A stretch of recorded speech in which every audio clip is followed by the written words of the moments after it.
me just start by saying 110 years ago, Congresswoman McQuillan mentioned it, my founders of my sorority marched, and she mentioned to you how they had to march from the back. But I thank God that black women, even when they're made to stand in the back, lead from the front. Lead from the front every step of the way, because without that intersectional, bold, tenacious fight, we wouldn't be where we are now, even as we recognize that we have still yet further to go.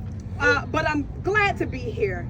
And I'm honored to stand here, not just as the first black woman from Pennsylvania in Congress, to stand with incredible, powerful women who have founded this caucus, or this iteration of the caucus, Congresswoman Ayanna Pressley and Cori Bush. I thank you for your boldness, your joy, as you mentioned, your fearlessness, and for giving me the opportunity to help in this fight. It isn't shocking that this document, written by these rich land-owning white men in the 18th century, do not protect my rights and the rights of these bold women who you've heard from today, or our LGBTQI plus siblings.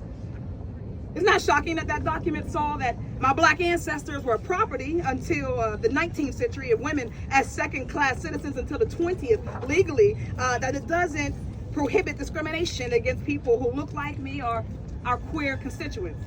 It's not shocking that a document that did not allow women the right to participate in our democracy through voting, let alone the right to have a land or a bank account until the 20th century, is in need of an update. What is shocking that in the year of our Lord 2023, we still haven't updated our Constitution to include equal rights, even in the face of a nonstop attack from Republican politicians and judges hell-bent on tearing away our bodily autonomy, marriage equality, and every other hard-fought right. And I remind you, hard-fought right and earned. Yes. What is shocking is that our Constitution still does not include equal rights regardless of sex, meaning our Constitution still does not reflect or protect all people. What's shocking is that it is fully legal for Republicans to tear away Title IX requirements for equal opportunity in education, to oppose Violence Against Women Act, the Fair Pensions Act, and the Paycheck Fairness Act, to vote to pay for Viagra for servicemen, but oppose funding for family planning and contraception, and pass bans on our bodily autonomy. So yes, I stand here today pissed off that it's not obvious to all elected members of Congress that the rights of all women, specifically black women, need to be protected.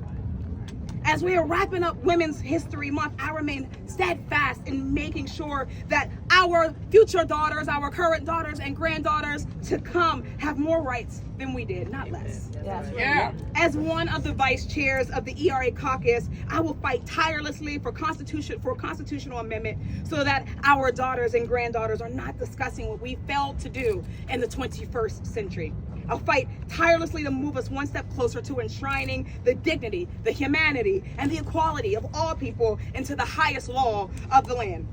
To the right-wing politicians and judges waging a full-on assault on the rights of women and queer youth, we're not afraid, and we won't be silenced. We're organized and we're mobilized to make equal rights the law of the land.